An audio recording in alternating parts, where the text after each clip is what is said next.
With great power comes with great responsibility.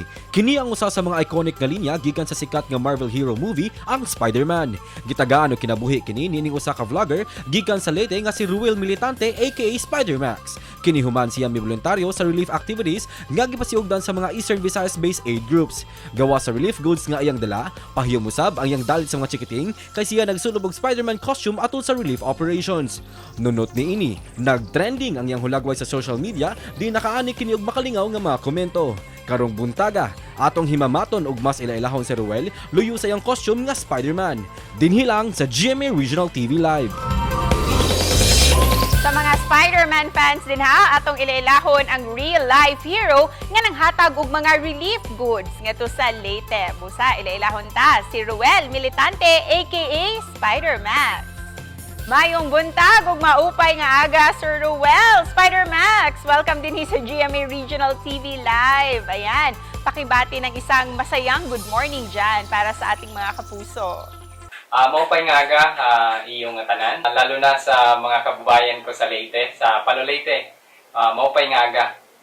We're so happy to have you dito sa programa, sir. Kaya naman, let's talk about you. As an avid fan of Spider-Man, when did you start to idolize him? And who inspires you?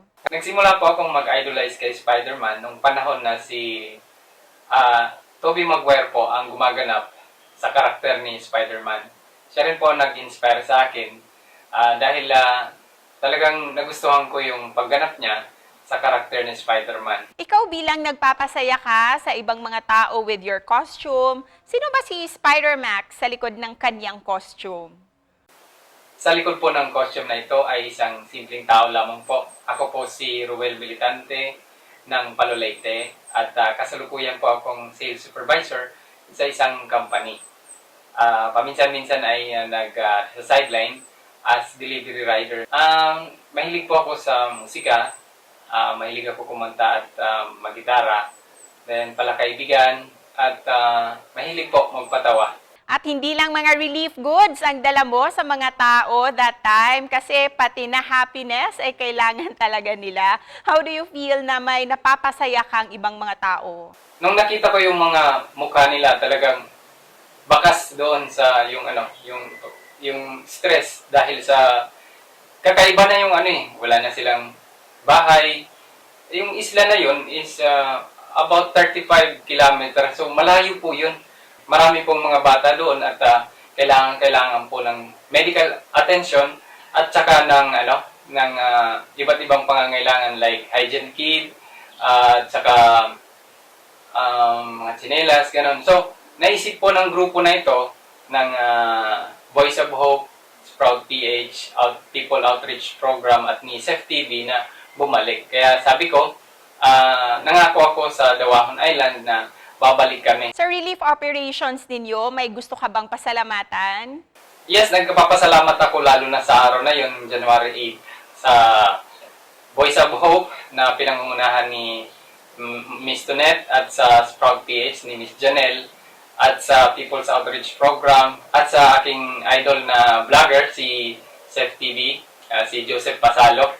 Opo, at nagpapasalamat ako sa kanila dahil sa nagtutulungan po. Kaya naman, full support po ako sa kanila. At sa mga gusto pang magpaabot ng tulong, saan kayo pwedeng makontak? Sa mga nais magbahagi ng kanilang tulong, ay pwede nyo pong pwede po kayong makipag-ugnayan sa Facebook page ni Sprout PH at saka sa Voice of Hope ni Miss Tonet at kay Sef TV. Then pwede po kayong tumawag sa kanila.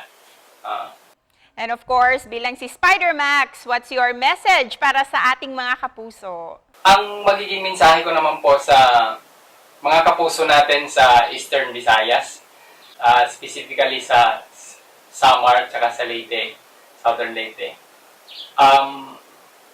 Patuloy po tayong maging matatag since wala tayong magagawa dahil almost 60 to 70% ay sa atin dumadaan yung bagyo.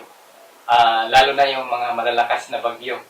Naranasan naman po natin ang Yolanda At nakakalungkot isipin dahil marami po ang nasawi at marami ang nawala ng bahay.